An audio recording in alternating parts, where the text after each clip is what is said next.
एक जबरदस्त कहानी है। और टाइटल क्या है फिल्म का? Welcome to the jungle. कौन सा जंगल? सॉरी भाई, सॉरी यार। कसम से मैं इतने घटिया और लेम जोक नहीं मारता हूँ, लेकिन क्या करूँ, इस मोहतरमा को देखते ही साली जबान अपने आप फिसल जा रही है। अबे क्या बना दिया है इसे, झाड़ की झाड़ियों में होगा वो बबूत। तो हेलो सखाओ, आज हम रिव्यू करने वाले हैं कल्ट क्लासिक मूवी के सीक्वल के भी सीक्वल का। समझ में नहीं आया? रुको, क्रोनोलॉजिकल तरीके से समझाता हूँ। एक जमाने में एक लीजेंड आया था जिसने अपनी स्टोरी और ह्यूमर से दुनिया का हिला डाला था। फिर उसका एक बेटा आया जो दुनिया का हिलाना तो छोड़ो, पकड़ भी नहीं पाया। और आज उसका भी एक बेटा आया है, एक निहायती निठल्ला लीचड़, जो अपने लीचड़ दोस्तों के साथ अपनी लीचड़ बंदी की टांगे दिखाते हुए अपना ही पकड़ करके हिला रहा है। वाह! हाँ, तो आज हम इस लेजेंडरी गेंड फादर के गेंड भरे पोते का रिव्यू करने वाले हैं। तो चलो यार, अपने अपनी बुद्धि और लॉजिक को गेंड की गुफा में सुरक्षित लॉक कर लो। देख रहे हो ना गेंड के साथ कितनी क्रिएटिविटी कर दी मैंने। एक creative person always treat a gained with creativity. अबे यार, ये अब तक का सबसे गंदा जोक बना है, लेकिन इस मूवी से तो अच्छा ही है। तो चलो, लगे हाथों ध्वनि नियंत्रक यंत्रों का प्रयोग कर लो। हाँ, मतलब मुझे पहले बोल देना चाहिए था, लेकिन कर लो यार, अभी कर लो। और हाँ, एक छोटी सी बात, कसम से भाई, इस वीडियो को एडिट करने में तुम्हारे भाई को ना थोड़ा ज्यादा टाइम लग गया, और यहाँ मेकर्स को मौका मिल गया, फिल्म थिएटर में रिलीज कर दी यार इन्होंने। तो लेट होने के लिए कतई सॉरी यार। सॉरी। फिल्म रिलीज हो गई तो क्या हुआ, हम यहीं इसके ट्रेलर के विजुअल्स के साथ पूरी फिल्म का तेल निकाल लेंगे, वो भी कतई धांसू बकचोदी के साथ। तो चलो शुरू करते हैं शुरुआत के साथ। तो भाई, कहानी शुरू होती है साल 2007 से, जब थिएटर में आई थी वेलकम। भाई साहब, क्या फिल्म थी यार। उदय शेट्टी, मजनू भाई और डॉक्टर घुंगरू, साला आज भी इनके मेम्स देख करके ना दिल खुश हो जाता है। अक्षय कुमार और कैटरीना कैफ की जोड़ी, अनीस बज्मी का डायरेक्शन और नीरज वोरा की लिखी हुई वो कल्ट स्क्रिप्ट। मतलब कसम से यार, बॉलीवुड कॉमेडी का वो दौर था जब थिएटर्स में लोग हंस हंस करके पागल हो जाते थे। फिर मेकर्स के दिमाग में थोड़ी सी ना खुजली उजली होने लग गई, और ये साल 2015 में लेकर के आ गए वेलकम बैक। अब भाई, फिल्म में हमारे कल्ट खिलाड़ी अक्षय कुमार तो गायब थे, और इनकी जगह एंट्री हो गई जॉन अब्राहम की। और भाई, जॉन की एक्टिंग और कॉमेडी देख करके ऐसा लगा कि बॉडी बनाने के चक्कर में भाई दिमाग जिम में ही भूल करके आ गया है। हालांकि नाना पाटेकर और अनिल कपूर ने अपनी पूरी एक्टिंग से थोड़ी फिल्म की लाज बचाने की कोशिश की थी, लेकिन फिल्म का लॉजिक तो पहले ही गेंड की गुफा में घुसना शुरू हो चुका था। और अब साल 2026, इन नडियाड वाला भाई साहब ने सोचा कि जब पिछली बार थोड़ा सा हगा है, तो इस बार क्यों ना पूरा का पूरा लूज मोशन कर दिया जाए, और ये लेकर के आ गए वेलकम टू द जंगल। और भाई, इस बार तो इन्होंने फिल्म की आत्मा यानी हमारे मजनू भाई उदय शेट्टी को ही लात मार कर निकाल दिया यार। अबे उदय भाई और मजनू भाई के बिना कैसा वेलकम। ये तो वही बात होगी, शादी से दूल्हा दुल्हन गायब है, पूरी बारात को पनीर की सब्जी खिलाने के लिए इकट्ठा कर रहे हैं। आओ भाई, बिना दूल्हा दुल्हन की बारात के मजे लेकर के जाओ। और ऊपर से इस बारात का मैनेजर मतलब डायरेक्टर बनाया गया है अहमद खान को। हाँ भाई, वही अहमद खान जिन्होंने बागी 3 और हीरोपंती 2 जैसी मास्टरपीस बना करके हमारी आंखों से साक्षात खून निकाल दिया था। साला भाई, जहां देखो हीरो उड़ता ही फिर रहा है। और इस फिल्म के स्क्रिप्ट राइटर हैं फरहाद समजी / नीरज वोरा क्रेडिट्स में। खैर, नीरज वोरा का नाम तो खाली क्रेडिट्स में है, लेकिन फरहाद समजी ये वही इंसान है जिसने हाउसफुल 4 और किसी का भाई किसी की जान लिख करके देश की जनता की बुद्धि की बहन। अब सोच करके देखो, अहमद खान और फरहाद समजी का कॉम्बिनेशन, मतलब करेला पहले से ही कड़वा था, ऊपर से तुमने नीम का जूस छिड़क दिया, अब ले लो मजे। और ऊपर से इन्होंने इस फिल्म को बनाने का मोटिव वो तो ट्रेलर में ही क्लियर कर दिया। भाई समझ रहे हो ना? So this whole film is about making a फर्जी फिल्म। मतलब ये खुद एक फर्जी फिल्म है जिसके अंदर ये लोग एक फर्जी फिल्म बनते हुए दिखा रहे हैं। वाह भाई वाह, कल्ट क्लासिक लेवल का कंफ्यूजन, बिल्कुल एक बवासीरी लेवल के डायरेक्टर और स्क्रिप्ट राइटर के खाली दिमाग की तरह। और भाई, हमारे फिरोज नडियाड वाला साहब का दिल तो देखो यार, 300 करोड़ लगा दिए ऐसी फिल्म में जिसके लिए थिएटर के बाहर खड़े होकर के बंदे 300 का टिकट खरीदने को तैयार नहीं है। अब देखो यार, अगर इन लोगों ने हमें एंटरटेन करने के लिए इतनी मेहनत की है, तो हमारा भी फर्ज बनता है ना कि हम इस ट्रेलर से फुल एंटरटेन हो। हालांकि ट्रेलर देख करके मजा नहीं आया, पर तुम्हारा भाई यहाँ एक बार और कोशिश जरूर करेगा ताकि तुम्हें फुल मजा आ सके। और अगर मजा आ गया तो टिकट के पैसे इधर दे देना, मुझे वो मिशन अपग्रेड करना है यार। तो ट्रेलर के विजुअल्स के हिसाब से कहानी में है एक अरबपति, हाँ भाई, कतई अमीर बुढ़ा टाइप, जिसे अपना काला धन सफेद करने के लिए एक ऐसी महंगी फिल्म बनानी है जो सुपर डुपर फ्लॉप हो जाए। मतलब समझ रहे हो ना, मेकर्स फिल्म के अंदर खुद ही अपनी औकात दिखा रहे कि हम जानबूझ करके टट्टी फिल्म बना रहे हैं। अब उस फ्लॉप फिल्म को बनाने के लिए बुढ़ा दुनिया के सबसे अविश्वसनीय, अकल्पनीय, निठल्ले और कवाड़ लोगों को इकट्ठा करता है, और स्क्रीन पर एंट्री होती है हमारी इस पूरी बकचोद बारात की। अरे भाई, इस स्टार कास्ट के साथ ये लोग फिल्म बनाने वाले हैं या मुंबई लोकल की बोरी वाली ट्रेन को भरने वाले हैं? साले इतने लोग तो आजकल हमारी दूर की शादियों में नहीं आते हैं जितने इन्होंने एक फ्रेम में ठूस दिए हैं। खैर, इसके बाद आता है हमारे अक्षय कुमार सर का धांसू इंट्रो। पहले टॉप का हीरो था, अब फ्लॉप का हीरो। अरे हाँ, आज भी तो टॉप का ही हीरो है बैक टू बैक फ्लॉप फिल्में देने में। और है भाई अक्षय भाई का औरा, कदे भोजपुरी में जाकर के खुदा रहे अक्षय भाई। अरे अक्षय सर, इचगाड़ लगाओ यार और अपने ये फ्लॉप स्क्रिप्ट चूज करने वाली खुजली को मिटाओ।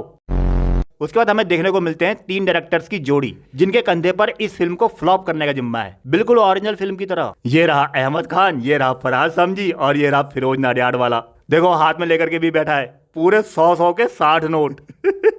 समझ रहे हो ना? देखो मैंने कोई गंदा जोक नहीं मारा है, ठीक है? मैं सिर्फ पैसे काउंट कर रहा हूँ और कुछ नहीं। इसके बाद एंट्री होती है हमारे कैमरामैन की। रोलिंग। तुम्हें क्या लग रहा है भाई, ये कैमरामैन अंधा है? अरे नहीं यार, ये तो भड़कीले स्टार कास्ट को देख करके आंखें नहीं खोल पा रहा है। ये सोच रहा होगा, अबे इस फफूद को शूट करने के लिए तुमने इतना बड़ा तामझाम लगा रखा है क्या? अब यहाँ तक तो तुम समझ गए हो ना? तो चलो अब देखते हैं इस फिल्म के एक्टरों की एक्चुअल वैल्यू। तो पैसों की बात कौन करेगा? बताइए कैसा दिया? अबे ये क्या तरकारी लेने आया क्या? अरे नाना अक्षय सर, वो तुषार कपूर को बोल रहा है यार। हमारे तुषार भाई ऐसे ही बिकते हैं। रोहित शेट्टी तो इन्हें बिना आवाज के खरीदते हैं हर बार। अरे बिना आवाज के बता, बिना आवाज के कितना लेगा?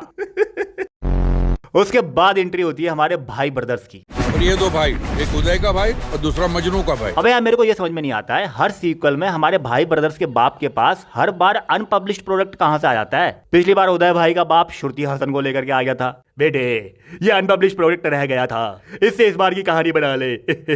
और इस बार तो मजनू भाई का बाप भी, बेटे हम भी किसी से कम नहीं है, हमारे पास भी एक अनपब्लिश्ड प्रोडक्ट है। बहुत घटिया मिमिक्री थी। खैर काम चला लो यार।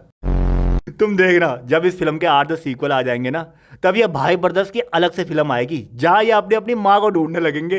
खैर फिर हमें देखने को मिलता है गाना जिसमें दिशा पटानी अपनी पीठ से अक्षय कुमार की खुजली कुना रही है, फिर उसे भी खुजली हो जाती है और वो खुद को भी कुनाती है। फिर ये फफूद भी उछल उछल कर दिखाती है जिसे देखकर रवीना टंडन बौखला जाती है और अक्षय सर की फट जाती है।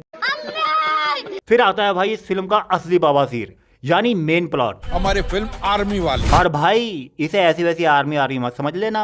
इस फिल्म में एक्टरों को प्रॉपर आर्मी की ट्रेनिंग दी गई है और उसके लिए आप सभी को ट्रेनिंग की जरूरत है, वो भी साक्षात हंटर और चाबुक के साथ। यहाँ स्क्रीन पर अक्षय सर की खतरनाक ट्रेनिंग चल रही है और दूसरी तरफ भाई हमारे दिलेर मेहंदी जी, उनका अलग ही कंफ्यूजन चल रहा है भाई। और इस फपूत के सामान से तो साडा सामान बड्डा है, तो फिर लोग ऐसा क्यों कहते हैं कि इसका सामान फिल्म हिट करा देता है? वैसे देखो यार, दुनिया कहती है ना औरतें बहुत महान होती हैं, वो प्रेगनेंसी में इतना भारी दर्द सह करके भी सारा काम कर लेती हैं। लेकिन भाई दूसरी तरफ हमारे दिलेर पाजी को देखो, जो साक्षात इस हालात में भी बिना किसी दर्द के खुशी खुशी फिल्म में काम कर रहे हैं। वाह पाजी, सच सच बताओ, इस फिल्म के रिलीज होने के बाद कहीं कमेंट सेक्शन में कांग्रेचुलेशन तो नहीं लिखना पड़ेगा ना?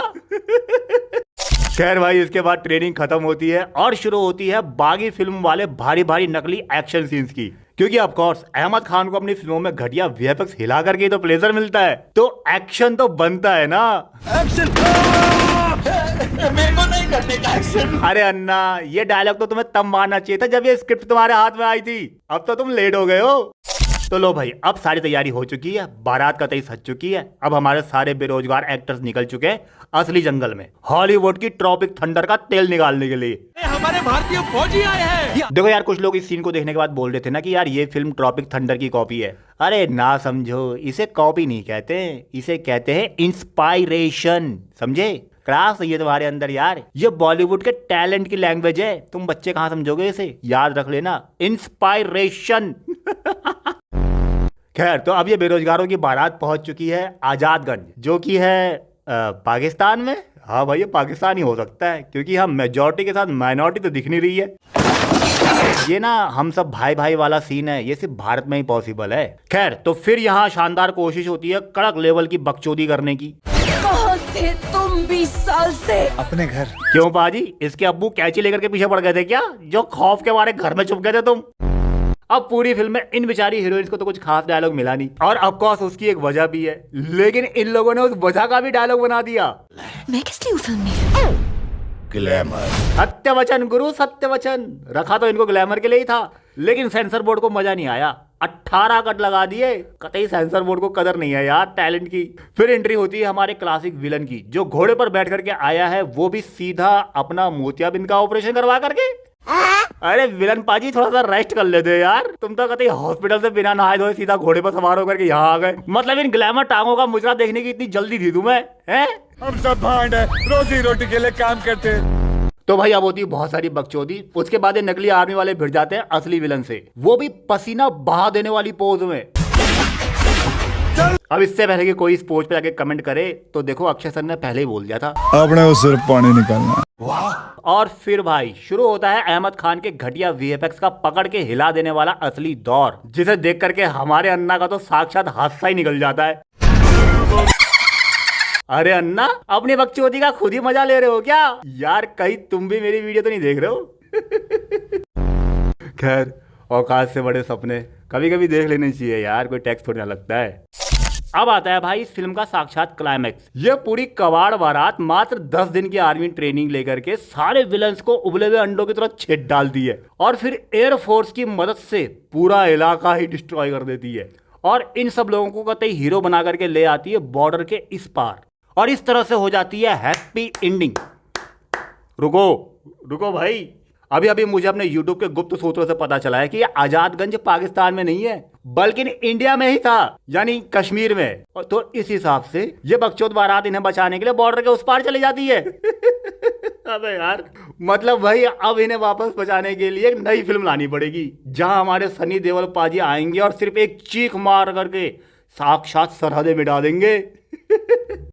वैसे भाई अगर इन सब बकचोदी के बावजूद भी तुम्हें इस फिल्म में रत्ती भर भी उम्मीद है, तो तुम थिएटर में जा सकते हो, फिल्म लग चुकी है। बाकी अगर ये वीडियो पसंद आया तो अपने दोस्तों के साथ दबा के शेयर करना, और अगर कोई कमी लगी हो तो कमेंट सेक्शन में तुम्हारा भाई हाजिर है, खुल के बताओ। और हाँ यार, तुम्हारे भाई का एक छोटा सा मिशन है, मिशन अपग्रेड, जहाँ मैं इस अपने मोबाइल को लैपटॉप में अपग्रेड करने के लिए थोड़ा सा सहयोग जुटा रहा हूँ, ताकि अगली बार वीडियो बनाते बनाते लेट ना हो जाऊँ। तो भाई अपनी अपनी श्रद्धा के अनुसार जितना भी हो सके थोड़ा सहयोग कर देना यार। बाकी अपना अपना कीमती समय देने के लिए बहुत बहुत धन्यवाद। I love you all.